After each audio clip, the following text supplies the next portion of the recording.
Hello students, today we'll be continuing chapter 2 Standard 8 Science Microorganisms. Okay, तो आपने last lecture and किया था food poisoning से समझ के। फूड पॉइजनिंग क्या होता है, कुछ कुछ माइक्रो ऑर्गेनिज्म खाने को खराब कर लेते हैं और उसमें टॉक्सिक सब्सटेंस जनरेट करते हैं। टॉक्सिक सब्सटेंस जनरेट करने से फूड में पॉइजन क्रिएट होता है और फूड पॉइजनिंग हो जाती है जब अपन ऐसा टॉक्सिक सब्सटेंस वाला फूड कंज्यूम करते हैं। अब अगर फूड पॉइजन हो तो आप उसको बचाओ, प्रिजर्व करो। तो अपन पढ़ने वाले फूड प्रिजर्वेशन के बारे में कि जो आपका खाना खराब हो रहा है उसको आप बचाओगे कैसे, उसका प्रिजर्वेशन। प्रिजर्वेशन मतलब क्या होता है, बचाना। तो आप फूड को प्रिजर्व कैसे करोगे। तो आपको पता है जैसे ब्रेड को अगर आपने थोड़ा टाइम तक ऐसे ही छोड़े तो ब्रेड पे फंगस जम जाते हैं। अपन बोलते हैं ना ब्रेड अब खराब होगी, 4-5 दिन की पड़ेगी, फंगस लग गई है उसमें, राइट। ऐसे ही दूसरे फूड भी जिसको माइक्रो ऑर्गेनिज्म स्पॉइल करते हैं। तो बेसिकली जो फूड माइक्रो ऑर्गेनिज्म स्पॉइल करते हैं उसको बचाने के लिए कुछ कॉमन मेथड है। There are certain common method for food preservative. Food को प्रिजर्व करने के कुछ कॉमन मेथड है जो अपन अभी पढ़ने वाले हैं। सबसे पहला केमिकल मेथड। सबसे पहले अपन क्या करते हैं, केमिकल मेथड। सॉल्ट और एडिबल ऑयल, जो नमक होता है और जो एडिबल ऑयल, जो एडिबल मतलब जिसको खा सकते हैं, जो खाने का तेल होता है, जो खाने में डलता हुआ तेल होता है, सॉल्ट और एडिबल ऑयल, ये कॉमन केमिकल प्रिजर्वेटिव्स और इनको बोला जाता है प्रिजर्वेटिव्स। क्या बोला जाता है, प्रिजर्वेटिव्स। तो जो सॉल्ट और एडिबल ऑयल है ये सबसे कॉमन प्रिजर्वेटिव्स है, सबसे कॉमन जो फूड आइटम में डाला जाता है जिससे फूड आइटम खराब नहीं होते, इसको क्या बोला जाता है, प्रिजर्वेटिव्स। प्रिजर्वेटिव मतलब जो सॉल्ट होता है और जो एडिबल ऑयल होता है खाने को बचाते हैं, खाने को प्रिजर्व करते हैं, ठीक है। आपको पता है हम लोग सॉल्ट और एसिड प्रिजर्वेटिव ऐड करते हैं टू द पिकल। जो पिकल होते हैं, पिकल में जो अचार होता है, अचार में भी अपन सॉल्ट और कुछ एसिड प्रिजर्वेटिव ऐड करते हैं जिससे वो अचार खराब नहीं हो जाए, पिकल खराब नहीं हो जाए, माइक्रो ऑर्गेनिज्म उसको खराब नहीं करते, राइट। तो बेसिकली आज अपन पढ़ रहे फूड प्रिजर्वेटिव का टॉपिक। फूड प्रिजर्वेटिव मतलब खाने को बचाना, खराब होने से बचाना। तो आपने कभी कभी देखा होगा जो ब्रेड होती है उस पर फंगस जम जाती है, पूरी की पूरी ब्रेड खराब हो जाती है। कभी कभी जो फूड होता है वो स्पॉइल हो जाता है बाय अदर माइक्रो ऑर्गेनिज्म। तो कुछ कॉमन मेथड जो अपन को फॉलो करने चाहिए फूड को प्रिजर्व करने के लिए। सबसे पहले केमिकल मेथड। केमिकल मेथड में जो सॉल्ट होता है और जो एडिबल ऑयल है, सबसे कॉमन केमिकल है जो यूज होता है to prevent the growth of micro organism. Micro organism की ग्रोथ को रोकने के लिए जो सबसे कॉमनली केमिकल यूज होता है वो होता है सॉल्ट और एडिबल ऑयल। तो ये जो सॉल्ट और एडिबल ऑयल इसको क्या बोला जाता है, प्रिजर्वेटिव्स। इसको क्या बोला जाता है, प्रिजर्वेटिव्स बोला जाता है। जो पिकल होता है उसमें भी सॉल्ट ऐड किया जाता है, एसिड प्रिजर्वेटिव्स ऐड किए जाते हैं, इससे माइक्रो ऑर्गेनिज्म उन पे ग्रो नहीं। सेकेंड, फिर इसमें सोडियम बेनोक्साइड एंड सोडियम मेटाबाइसल्फेट, ये कॉमन प्रिजर्वेटिव्स है। कौन से दो प्रिजर्वेटिव है, सोडियम बेनोक्साइड और सोडियम मेटाबाइसल्फेट। ये जो स्क्वैशेस होती है जो उनमें भी ऐड किए जाते हैं। अब केमिकल मेथड के बाद प्रिजर्वेटिव पर कॉमन सॉल्ट्स। कॉमन सॉल्ट डाल के प्रिजर्वेटिव कैसे करते हैं। कॉमन सॉल्ट जो होता है has been used to preserve meat and fish for ages. जो मीट होता है और जो फिश होता है उसको प्रिजर्व करने के लिए, वो खराब नहीं हो जाए, उसको माइक्रो ऑर्गेनिज्म स्पॉइल नहीं करते, इसलिए क्या यूज किया जाता है, कॉमन सॉल्ट यूज किया जाता है। Meat and fish are covered with a dry salt to check the growth of bacteria. जो भी मीट और फिश होता है उसके ऊपर नमक डाल देते, क्या डाल देते हैं, नमक डाल देते हैं, जिससे उसमें माइक्रो ऑर्गेनिज्म जो बैक्टीरिया है वो ग्रो नहीं होता है। बैक्टीरिया ग्रो नहीं होते तो फिश और मीट स्पॉइल नहीं होते। समझ आया। जो फिश और मीट है उसके ऊपर क्या डाल देते हैं, ड्राई सॉल्ट डाल देते हैं, सॉल्ट डाल देते हैं जिससे जो फिश और मीट है उसको बैक्टीरिया खराब नहीं कर पाए। Salting is also use to preserve. Salting मतलब नमक डालना। It is also use to preserve amla, raw mangoes, turmeric, इन सबको प्रिजर्व करने के लिए भी सॉल्टिंग का मेथड यूज होता है, ठीक है। तो सबसे पहले जो अपने प्रिजर्वेटिव का मेथड पढ़ा केमिकल मेथड। केमिकल मेथड में अपन ने क्या पढ़ा कि सॉल्ट और जो एडिबल ऑयल है सबसे यूजुअली जो कॉमन केमिकल है जो यूज किया जाता है फूड को प्रिजर्व करने के लिए, उसको प्रिजर्वेटिव्स बोलते हैं। तो जो सॉल्ट और ये सब ऐड किया जाता है पिकल में। फिर अपन ने पढ़े सोडियम बेनोक्साइड और सोडियम मेटाबाइसल्फेट, ये कॉमन प्रिजर्वेटिव्स है। फिर अपन ने preservation by common salt method. मतलब क्या होता है, फिश और मीट को प्रिजर्व करने के लिए बहुत लंबे समय से, बहुत एजेस से ये टेक्निक यूज की जाती है सॉल्टिंग की। जो फिश और मीट होते हैं इसके ऊपर क्या डाल दिया जाता है, सॉल्ट डाल दिया जाता है, जिससे क्या होता है उसमें बैक्टीरिया ग्रो नहीं होता। बैक्टीरिया ग्रो नहीं होते तो उसको खराब नहीं करते। ये सॉल्टिंग का मेथड आंवला स्टोर करने के लिए, रॉ मैंगो स्टोर करने के लिए, टिमरिन स्टोर करने के लिए भी बहुत सालों से यूज किया हुआ आ रहा है। अपन ने सिर्फ अभी तक दो मेथड पढ़े, पहला केमिकल मेथड एंड दूसरा preservative bye common salt. Board पे ध्यान दो। Food preservation. Okay, food preservation. You know that the bread left unused and moist condition is attacked by fungus. अगर हम ब्रेड को यूज नहीं करेंगे तो फंगस अटैक कर लेगा। Micro organism spoil our food. Micro organism अपना खाना स्पॉइल करते हैं। Spoil food emit bad smell and has a bad taste. अगर खाना खराब हो जाएगा तो उसकी स्मेल भी खराब हो जाएगी, उसका टेस्ट भी खराब हो जाएगा और उसका कलर भी चेंज हो जाएगा। Common method for preserving food in our home, जो कॉमन मेथड है खाना प्रिजर्व करने की, सबसे पहला chemical method. Salt and edible oil are common chemical generally used to check the growth of micro organism. जो सॉल्ट होता है और जो एडिबल ऑयल, ये कॉमन केमिकल है, यूजुअली माइक्रो ऑर्गेनिज्म की ग्रोथ को स्टॉप करने के लिए यूज आते हैं। इसको क्या बोला जाता है? They are called preservative. We add salt और acid preservative to pickle to prevent the attack of micro organism. अब ये इंपॉर्टेंट है, sodium benzoate and sodium metabisulphite ये कॉमन प्रिजर्वेटिव्स है। These are also used in amla, squashes और इन सब में, ठीक है। ट्रिप preservation by common salt, preservation by common salt. Common salt has been used to preserve meat and fishes for edges. Meet और फिशेस को बहुत सालों से प्रिजर्व करने के लिए हम कॉमन सॉल्ट यूज करते हैं। Meat and fish are covered with dry salt, उसके ऊपर एकदम ड्राई सॉल्ट डाल देते हैं to check the growth of bacteria, जिससे बैक्टीरिया उस पर ग्रो नहीं हो पाए। Salting is also use to preserve amla, raw mango, turmeric, ये सब प्रिजर्व करने के लिए भी सॉल्टिंग यूज आता है। एक बार इसकी नोट्स को ना फ्लैग करते हैं।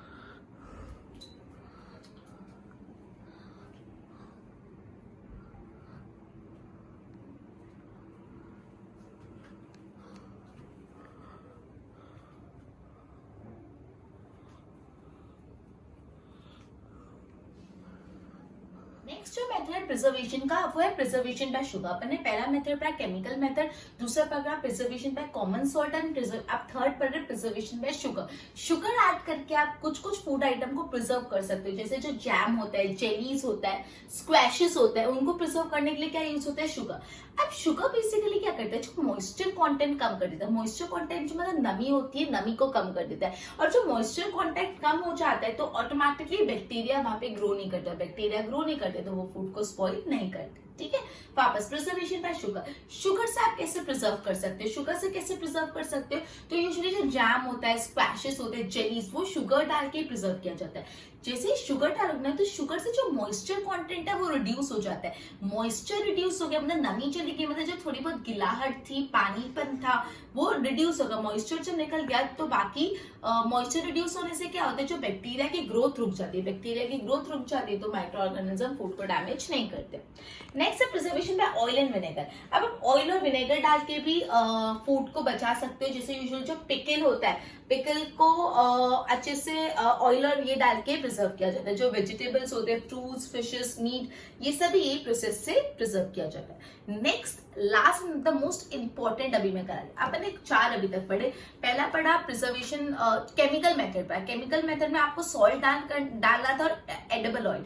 Second, preservation by common salt, जो यूजुअली मीट और फिशेस के लिए यूज होता है। सॉल्टिंग करना, नमक डालना, ड्राई नमक डाल देना। तीसरा अपन ने पढ़ा शुगर। शुगर डालना किसमें यूज होता है? जो जेली, स्क्वैशेस होते हैं उसमें। शुगर से क्या होता है? मॉइस्चर कंटेंट कम हो जाता है। मॉइस्चर कंटेंट कम होने से जो बैक्टीरिया वहां पे ग्रो नहीं कर पाते और खाने को डैमेज नहीं करते। फिर ऑयल और विनेगर डाल के अपन ने पढ़ा। एंड लास्ट मैंने हीट एंड कूल ट्रीटमेंट, ये बहुत इंपॉर्टेंट है। Boiling milk before it is stored is used. Okay, तो बेसिकली जब भी दूध होता है, दूध को पहले अपन बॉईल करते हैं। दूध को बॉईल करने से क्या होता है? दूध को अगर आप बॉईल कर दो तो जो दूध में हार्मफुल माइक्रो ऑर्गेनिज्म वो मर जाते हैं। दूध को बॉईल करने से जो दूध में हार्मफुल माइक्रो ऑर्गेनिज्म है मर जाते हैं। आपने देखा होगा जब भी मिल्कमैन आपके यहाँ पे दूध देने आता है, आपकी मम्मी दूध लेके उसको बॉईल करती है, बॉईल करके फ्रिज में ठंडा करने लग देती है। तो जब भी आप दूध को बॉईल करते हो तो दूध को बॉईल करने से उसमें जो माइक्रो ऑर्गेनिज्म है वो मर जाते हैं, ठीक है। Similarly keep our food. Okay, तो हम अपने खाने को भी रेफ्रिजरेटर में रखते हैं। रेफ्रिजरेटर में हम लोग क्या रखते हैं? फ्रिज में रख दो, खराब नहीं होगा। क्यों फ्रिज में रखने से खराब नहीं होगा? बिकॉज फ्रिज में टेम्परेचर कम होता है और जब टेम्परेचर कम होता है तो माइक्रो ऑर्गेनिज्म वहां पे प्रॉपर्ली ग्रो नहीं कर पाते। ओके, वापस अपन हीट एंड कोल्ड ट्रीटमेंट पर। आपको पता है आप मिल्क जो आता है, मिल्क को बॉईल करते हो। मिल्क को बॉईल क्यों करते हैं अपन? बिकॉज बॉइलिंग करने से जो माइक्रो ऑर्गेनिज्म है वो मर जाते हैं। बॉइलिंग करने से माइक्रो ऑर्गेनिज्म मर जाते हैं, इसलिए अपन मिल्क को बॉईल करते हैं। बॉईल करने से इसके अंदर जो भी हार्मफुल माइक्रो ऑर्गेनिज्म वो मर जाएंगे। फिर आपने ये भी सुना होगा जो फूड होता है उसको फ्रिज में रखना प्रेफर करते हैं। फ्रिज में रख दो, खराब नहीं होगा। क्यों फ्रिज में रखने से खराब नहीं होगा? बिकॉज फ्रिज में टेम्परेचर कम होगा और लो टेम्परेचर से जो माइक्रो ऑर्गेनिज्म वो प्रॉपर्ली ग्रो नहीं कर पाएंगे। अब हम बहुत इंपॉर्टेंट इसी टॉपिक में पेस्चराइज मिल्क, जो यूजुअली अपन दूध डायरेक्टली बाय करते हैं, जो दूध की थैली अपन लेते हैं फॉर मार्केट, वो पेस्चराइज मिल्क है। वो पेस्चराइज मिल्क कैसे है? वो उसको हम डायरेक्टली कंज्यूम कर लेते हैं। आप इसको बॉईल मत करो। जो दूध की थैली आप बाहर से लाते हो वो दूध डायरेक्टली आप यूज कर लेते हो, उसको बॉईल नहीं करते। क्यों? बिकॉज वो पेस्चराइज मिल्क है, उसमें कोई भी माइक्रो ऑर्गेनिज्म नहीं है। तो क्यों पेस्चराइज मिल्क है, माइक्रो ऑर्गेनिज्म नहीं है? तो पेस्चराइजेशन बेसिकली यार क्या होता है, जो भी मिल्क होता है उसको 70 डिग्री टेम्परेचर पे, बहुत इंपॉर्टेंट है, 70 डिग्री टेम्परेचर से 15 से 30 सेकंड से 15 to 30 सेकंड 70 डिग्री टेम्परेचर पे हीट करते हैं और अचानक से उसको चिल टेम्परेचर में रख देते हैं, एकदम ठंडक में रख देते हैं। इससे क्या होता है, जो भी माइक्रो ऑर्गेनिज्म है पूरे के पूरे मर जाते हैं। अब उसमें कोई माइक्रो ऑर्गेनिज्म है, उसको थैली में पैकेट में पैक करके आगे पास कर लेते हो और फिर आप उसको डायरेक्टली कंज्यूम कर सकते हो। ये जो प्रोसेस है उसको पेस्चराइजेशन बोलते हैं। जो प्रोसेस है पेस्चराइजेशन का लुइस पैस्चर ने डिस्कवर किया था। मैं वापस ये हीट एंड कोल्ड ट्रीटमेंट वाला, चलो मैं पहले पेस्चराइजेशन को वापस क्लैरिफाई करती हूँ, जो बहुत ही इंपॉर्टेंट है। ओके, जब अपन डायरेक्ट मार्केट से मिल्क लेके आते हैं, जो दूध की थैली लेके आते हैं, वो जो दूध की थैली लेके आते हैं उसको अपन बॉईल नहीं करते, उसको डायरेक्टली यूज कर लेते हैं। बिकॉज वो मिल्क कौन सा मिल्क होता है, पेस्चराइज मिल्क, उसमें माइक्रो ऑर्गेनिज्म हार्मफुल नहीं होते। क्यों हार्मफुल माइक्रो ऑर्गेनिज्म नहीं होते?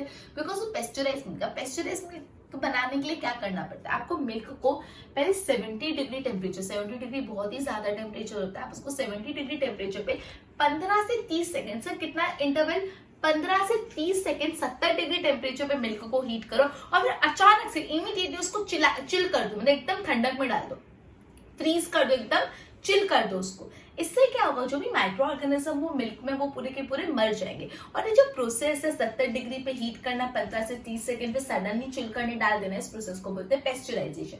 और आप पेस्चराइजेशन करोगे तो माइक्रो ऑर्गेनिज्म मर जाएंगे पूरे। और ये जो पेस्चराइजेशन का प्रोसेस है वो लुइस पैस्चर ने डिस्कवर किया। ठीक है, तो आपने पढ़ा प्रिजर्वेशन बाय शुगर, जो जैम्स होते हैं, जेली होते हैं, स्क्वैशेस होते हैं, वो शुगर से प्रिजर्व होता है।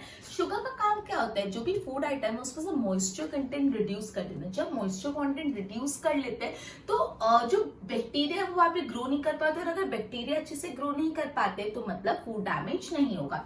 फिर अपन ने पढ़ा preservation by oil and vinegar. Oil and vinegar, जो पिकल और ये सब होते हैं, उनको आप ऑयल और विनेगर डाल के भी प्रिजर्व कर सकते हो। उसके बाद हीट एंड कोल्ड ट्रीटमेंट, आपने देखा होगा जो भी मिल्क होता है, जो भी मिल्क होता है, मिल्क को है ना अपन बॉईल करते हैं। मिल्क को बॉईल करने से क्या होता है, जब भी आप कोई चीज को बॉईल करते हैं तो उसके अंदर जो हार्मफुल माइक्रो ऑर्गेनिज्म है वो मर जाते हैं। इसलिए मिल्क को दूध वाला जब दूध देके जाते हैं तो डायरेक्टली बॉइलिंग क्यों करते हैं, जिससे सारे माइक्रो ऑर्गेनिज्म हार्मफुल मर जाए।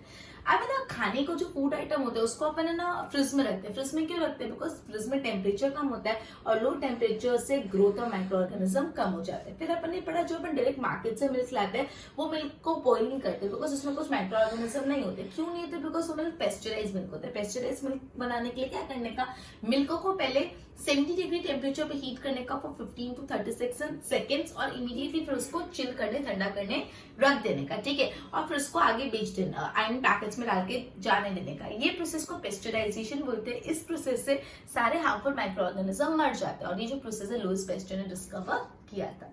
बोर्ड पे ध्यान दो। ओके, तो अपन अब पढ़ रहे हैं preservation by sugar. Jams, jelly, squashes are preserved by sugar.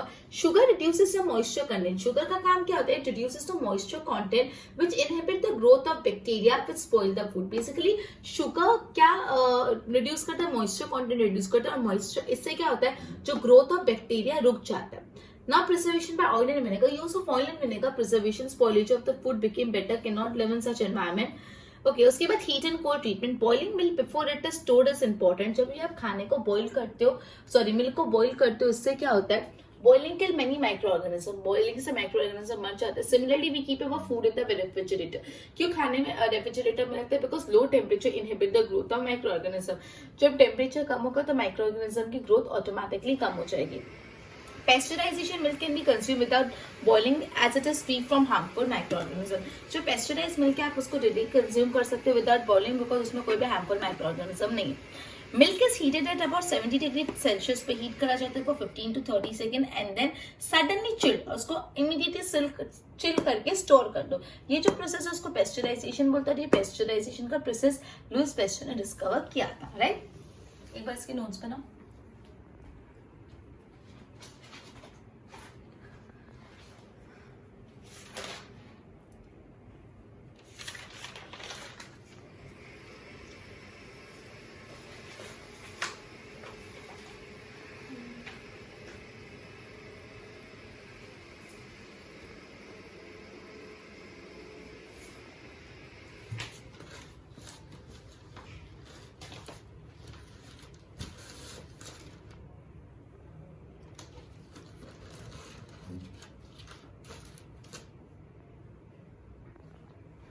Okay, तो जितना भी अभी तक अपन ने पढ़ा एक बार इसको सम अप कर लेते हैं। अपन ने फूड प्रिजर्वेशन से चालू किया, अपन ने देखा था जो ब्रेड होती है उस पर थोड़े टाइम बाद फंगस जम जाती है। इसी तरह जो माइक्रो ऑर्गेनिज्म है फूड को अलग अलग तरीके से डैमेज करते हैं। जो खाना डैमेज हो जाता है, खराब हो जाता है, उसमें से अलग टाइप की स्मेल आती है, उसका कलर चेंज हो जाता है, तो इसे डैमेज फूड खाने से फूड पॉइजन होता है। इसलिए अपन का काम क्या है, फूड को प्रिजर्व करना।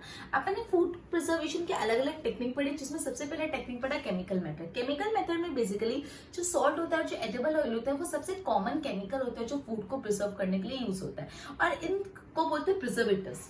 जो सोडियम बेनॉक्साइड है और सोडियम मेटाबायोसल्फेट है, ये सबसे कॉमन प्रिजर्वेटिव्स है। ये इंपॉर्टेंट है फॉर 1 मार्क। सबसे कॉमन प्रिजर्वेटिव्स कौन से? Sodium benzoate and sodium metabisulphite. Sodium benzoate and sodium metabisulphite, ये सबसे कॉमन प्रिजर्वेटिव्स है, राइट। ओके, फिर उसके बाद अपन ने पढ़ा प्रिजर्वेशन बाय कॉमन सॉल्ट। ये सॉल्टिंग का जो मेथड है प्रिजर्वेशन का, यूजुअली मीट और फिश के लिए यूज होता है। जो मीट और फिश है उसके ऊपर ड्राई सॉल्ट डाल दिया जाता है, जिससे मीट और फिश पे बैक्टीरिया आए नहीं और उसको खराब नहीं करे। फिर प्रिजर्वेशन बाय शुगर, जो जैम, जेली, स्क्वेशेस होते हैं उनको प्रिजर्व करने के लिए शुगर यूज होता है। शुगर का काम क्या होता है? इट रिड्यूसेस द मॉइस्चर, वो मॉइस्चर कंटेंट को रिमूव कर देता है फ्रॉम फूड, और जब मॉइस्चर कंटेंट रिमूव होता है तो वहां पे बैक्टीरिया ग्रो नहीं कर पाते और वो फूड को डैमेज नहीं करते। फिर ऑयल एंड विनेगर, लास्ट में कूलिंग एंड हीटिंग। जो भी मिल्क होता है आप उसको बॉईल करते हो, मिल्क को बॉईल करने से क्या होता है, जो भी हार्मफुल माइक्रो ऑर्गेनिज्म है वो मर जाते हैं।